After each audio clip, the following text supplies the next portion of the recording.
the faces of the San Francisco 49ers. He's a future Hall of Famer. He's an absolute dog out of Iowa. The Iowa Hawkeyes legend and I got a chance to chat alongside his father on the Hidden Pearls podcast just yesterday that I believe will be coming out in the next week or so. An absolute stud. A man who saved me and helped me at WrestleMania on Saturday. George fucking Kittle. What's up, boys? What's up, George? Hey, you in that tank top on set, you were yoked, dude. Huh? Shredded.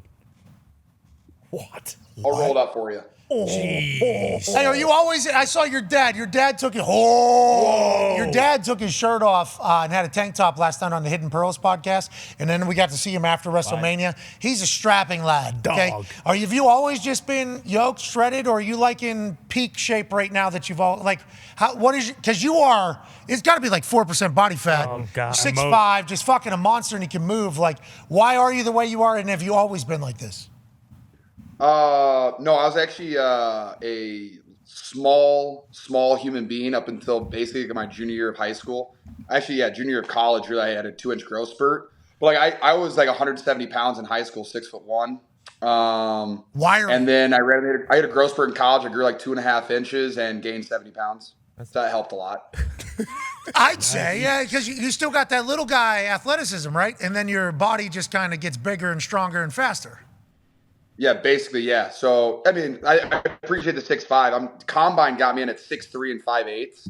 Shout out. No help there. 6'3" and 5/8 and 245 pounds-ish. Bro, they push you. I know, right? Yeah, they push you down at the combine. The NBA wants you taller. Put on the highest shoes you got. The NFL is like, nope, be as small as you fucking can. We don't care at all. They put you in a divot so you're even shorter than they say you are. It's tough. You're walking around at 6'5", though. You put some shoes on. You're a monster, and on Saturday you looked fantastic. Go ahead, AJ.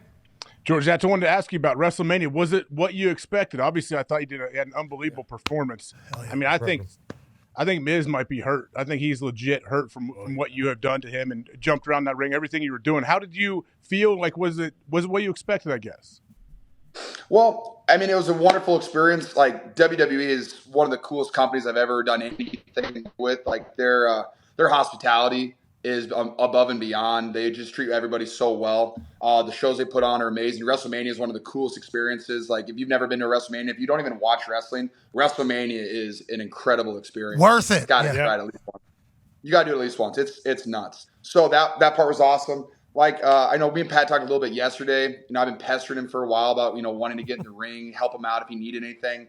Just letting him know that, hey, I have your back if anything happens. And shot me a text last week, like, hey, I might need you at WrestleMania. I might not. I'm not sure. Just be ready. So I've been wearing that black tank top you're about to see for about 2 weeks, and just in preparation, just ready, in case, something happened in the middle of the day, workout-wise. And then I had my opportunity because The Miz just decided to mouth off, thought he was tough enough, could push me out of my chair. My wife said, hey, go in there and kick his ass, and I'm not going to let my wife down, so I had to go in there and back up my guy, Pat. Nice. Hey, I appreciate your wife saying that because it certainly helped me, and he did try to make you a little punk bitch, didn't he? I mean, he was like, you're behind the banister, he was quitting a match at WrestleMania, first of all. Okay, all I wanted, and as soon as I heard there was an open challenge, I'm like, now's the time. I've been sitting in this bus 8 hours for this moment to potentially arrive. We didn't know when it was going to come, if a moment was going to come, but if it came, we're going to be ready, much like you. So he says, I have an open challenge. It's like I sprint from the bus to Gorilla. I say, excuse me, can you please play my music? I would like to go answer this challenge. They say, you got it. So we go out there, and I thought it was a win-win. Because I get a chance to say hello to the beautiful WWE Universe again. Of course. What a group that I've missed while I've been incredibly busy with everything we have going on. And I can't wait to get back yet again because to everything you said, that place is fucking fantastic. But also, as a massive Miz fan, I get a chance to, see the Miz have a match at WrestleMania. He deserves that. The Miz... WrestleMania, the world deserves to see The Miz. He's awesome. At WrestleMania. It was a win-win. I've never seen a win-win like that. No. Just like so available, just right in front of my eyes. And it's like, well, I'm not going to miss the opportunity. And he was going to quit. He was going to leave. He was. And George, you were a member of the WWE Universe, Miz fan. You go, Miz, get your ass back in the ring, dude. We all want to see you work, right? Isn't that what you were saying? I was just like, hey, man, the people want to see you go in there. The people want to see you go in there. Now, I will say, Pat, when I heard your music kit, I knew that, hey, this is my one shot at an opportunity. Yeah. So I might have triggered the Miz into hitting me, so I had an excuse to get in the ring. Oh, I didn't know that. I'm just learning this. But I didn't say anything to me. And I said, Miz, get in there, give the people what they want. And then he told me to shut up. And I was like, don't say that to me. And he shoves me. I was like, okay, what are we doing, man? Oh, What do we do? I thought this was a respectable business. Well, I thought we were friends. I'm a fan of yours, actually. Yeah. Watch you on Fear Factor with Rogan way back. That's right. The challenge. Saw you in real world. I mean, I'm a fan. And then as I distracted that ref, because I would have been disqualified so quick. You hit him so hard. You hit him so. And I know that, you have a couple moves just in the back pocket just in case.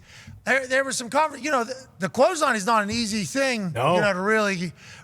Felt like you hit it pretty good, right? I feel like you felt pretty good on the contact there with old Miz. I use the same tactics as I do for football. I visualized the move that I was going to want to use. And then I wanted to do more, but when I heard his lifeless body smack it, I was like, I don't need to hit him anymore. Other than that, he's going to be okay, and I will be able to finish it. Yeah, I heard the wind leaving his body, his soul just exhaled, and I was like, it's over for him. He doesn't have any more left in the tank. And then he punted his face off. Well, you're also directing traffic. You're like, hey, you know what? Saw you last year at WrestleMania Dallas. Like, hey, you can go. Why don't you go up to the top? You said. I'm like, I don't want to let down George Kittle. That's a good idea. I don't want to let down George Kittle, especially after what he did. So I get up there, I realize it's a lot higher than I thought, and I have the Swanton Bombini, obviously, through Miz's chest. I appreciate. Did I get you? Well, you're the WWE superstar, so I was just letting everyone know how strong you were in that jump right there. Okay. He's a worker. He knows. You understand the put over, everything like that. You get the biz. I will say this: I was not going to let you jump higher than me, though. There's no chance in that. Did I? No. I mean, if we A little close. Let's see. It might have been a conversation beforehand too. Like, hey, if we ever do anything cool together, let's maybe. Look at your shoulder. It is above mine. Damn it. Wow. He's 6'4". He's bigger though, so you jump further, right? He's 5 there. I jumped into him a little bit more. George, you're a freak, dude. You're a physical specimen. You're perfect for the WWE world. You almost got us disqualified there. I almost did where I was like, hey, help me out here. Well, thanks to the ref for being cool about it. Yeah, absolutely. That's a little feel. That's a little feel by the ref. Like, hey, listen, there's no reason for this. Hey, best refs of the weekend, honestly, at WrestleMania. Hey, you ain't lying. That fucking women's college basketball. Yeah. I know you're from Iowa, so obviously heartbreaker. Hell of a run, though. Hell of a run by the girls. And I'm a fan. Caitlin Clark is actually coming to West Virginia next year. Don't listen to him, George. I've been in the fucking trenches all week trying to say she's a Hawkeye. True and true, through and through. There's no way she's leaving Iowa. No. She's not leaving, Pat. There's no way. I don't know. West There's Virginia no has way. I didn't graduate, so I don't know if I'm an alumni or not, but West Virginia has somebody who has, They got some big fun. and some real reckless pockets, and is a big fan of Caitlin. Yeah. Hey, she was All awesome. right, yeah. Hey, Pat, let's just say, I don't know how all the NIL recruiting stuff works in college, but let's just say, Alabama football wanted Caitlin Clark, that type of pocket. What do you think they would pay her to go play at their college? I don't know. That's just curious. We've had that conversation. We actually tried to figure that out because she would be the person, right? That everybody would. She immediately puts your school on primetime games. Everything because of how fucking great she is. Angel Reese as well, and Flaugier. 900 and some thousand, so you would think she would get a little bit more than her. Allegedly, she's already making $3 million. Let's go, dude. We can top that. Hell yeah. That's sick. That's in Iowa. You guys, they don't care for it. I know you're from there. I think she's a Nike athlete. She is so good, dude. That was fun to watch. That women's coach. Your wife, right? Isn't she? Mm-hmm. Yeah, my wife played at Iowa. She played there for 4 years. That's where we met. She's an also stud. Kicks my ass at horse every time. Hey, no, but that's my first time really diving into the women's college basketball experience. I started with the Miami-Indiana game when Miami won in Bloomington, and it was on late night in the middle of the week, and I'm like, what is this? And it was fucking awesome. It was an electrifying environment because they have home games, for the tournament and seeding. Yeah. So then I turned on the next game I happened upon. This Caitlin Clark was playing.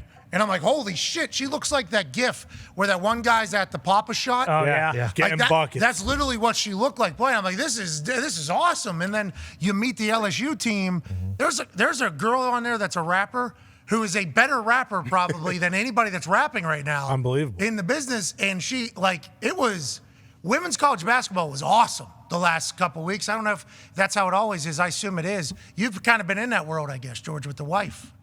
Yeah, I actually, when I was in college, I would go to my wife's team, Claire. They were actually really good, and they were always like in the last round of the semifinals championship of the Big Ten tournament. So I'd always drive to Chicago or Indianapolis, and I'd go to all of their the whole tournament, just drink as much beer as I possibly could, and support and scream at people. It was really fun. Iowa always good.